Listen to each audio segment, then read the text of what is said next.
in the LifeSmart group, we have started talking about the point of learning. And it's intuitively helpful just to think in terms of the child's point of learning for any experience. But I felt it would be useful to have, more of a framework for thinking about the point of learning. So it seemed to me that uh, the outcomes that we have in TAHD, that is a useful list. So you have the motor skills, mobility, basic skills, self-help, and all of these set of skills. But I thought it's also useful to tie in Dr. Bruce Perry's 3 Rs, because it's a simpler, in a way, instead of people know about reading, writing, arithmetic. And when we are working with neurodivergent children, it's probably helpful to shift more towards a different set of R's, which is regulation, relationships, and reasoning. So Dr. Perry's idea is that there is a sequence in which you have to address these things. So if you have a child who's very stressed and not regulated, it really doesn't work very well to work on the reasoning skills at that point. So he's suggesting some kind of a sequence of dealing with these 3 R's. And so going from regulation to relationships to reasoning. So what I did was I took the 8 set of skills, set of outcomes that were there in TAHD, and I ordered them a little bit so they map roughly to these 3. So if you think about it, the motor skills and basic skills, which you can do through sensory activities, or self-help skills, which you can do through, say, day-to-day living activities and things like that, they also help with regulation. Whereas highly academic work and conceptual work might actually be more dysregulating for children. So if you these 3 were, I think, also in the same order in the THD manual. But what I did was I moved, because after regulation, we wanted relationships. So I brought in emotional expression and social interaction here. And emotional expression and social interaction happen even before a child has language. Even babies will interact, have, a lot of emotional communication while they don't have language. So I thought it was better to maybe have the emotional expression and social interaction, which could include non-verbal communication, and then move on to the higher order thinking and the cognitive skills and language and communication cognitive skills and cultural moral values. So I just reordered it a little bit so that it flows with the regulation, relationships, and reasoning. And you have these 8 categories. So I think when you think of point of learning, this gives you a way of thinking about it. So if your child is highly stressed and not wanting to be in an experience, you can't really be working on cognitive skills at that point. It also helps you think about the guide strategies, and we have talked about this a few times. The low demand kind of strategies, calm presence, lower verbal demands, more non-verbal communication. So these are all things that will also help with regulation.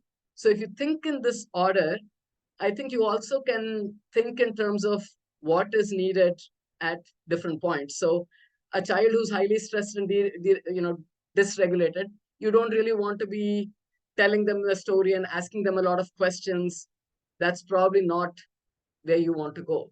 So I thought if we had a little map like this, it's a single map, not very complex, but it still has a very rich set of ideas. I could use it when Anant was young, and I can use it today, right? So if you think back to where we started, he was in a place of very high stress.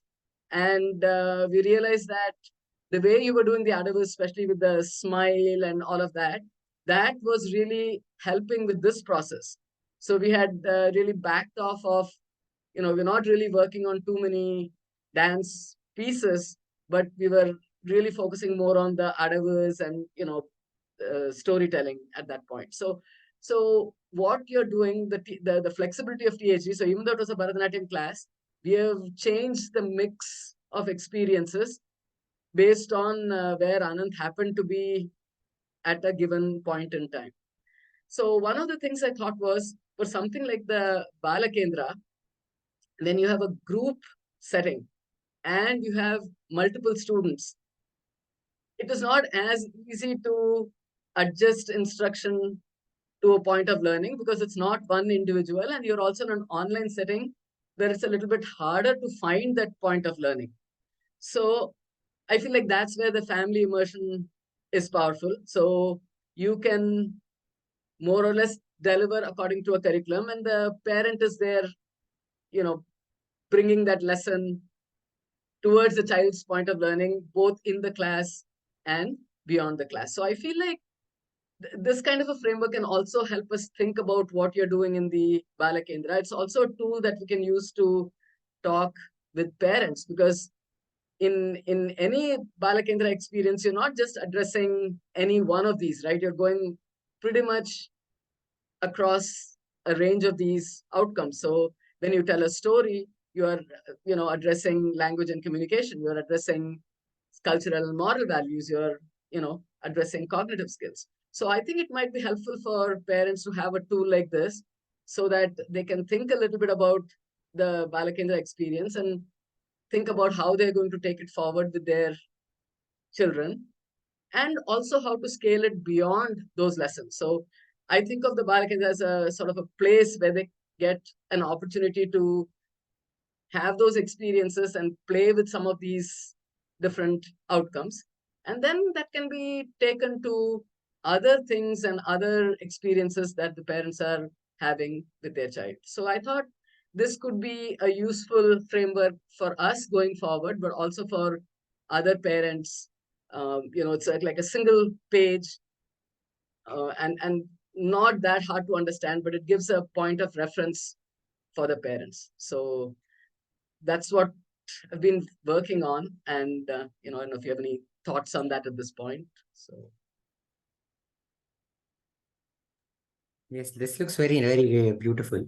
Yes, these are the, we have learned it in TAHD, that these are they are also the outcomes. They are also the goals that you can actually have.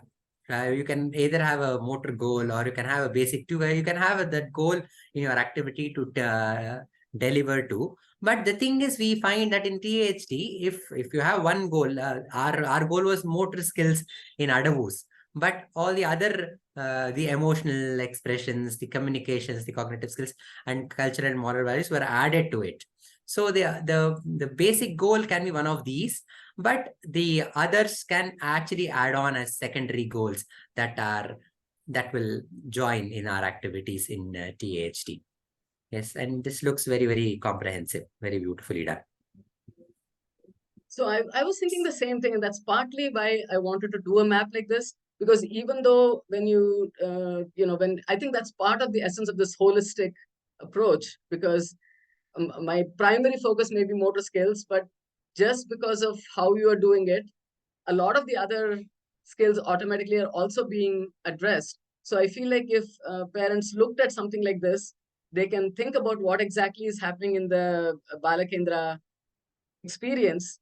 Is that uh, you are actually addressing a whole bunch of these outcomes, and they can at different points they can actually emphasize certain goals more. So just like we found that Anant took a real liking to the stories, and so we were really more on the cultural moral values and language and communication through storytelling.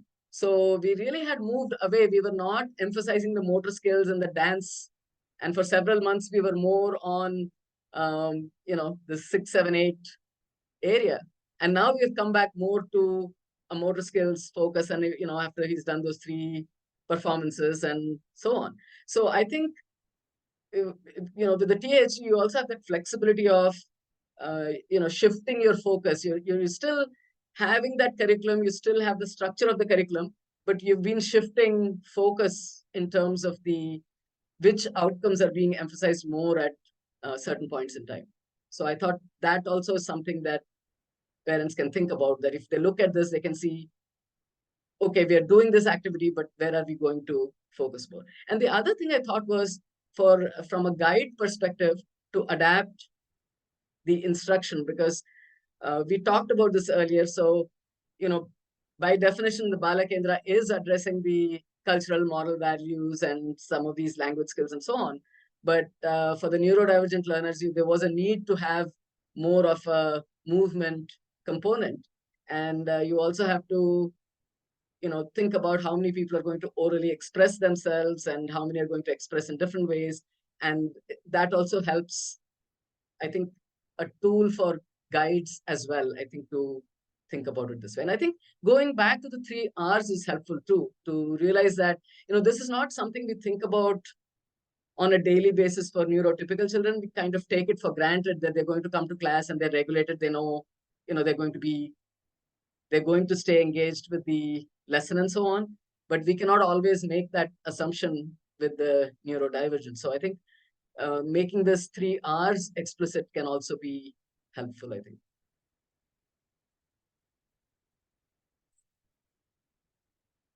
Okay, so then let's continue developing this.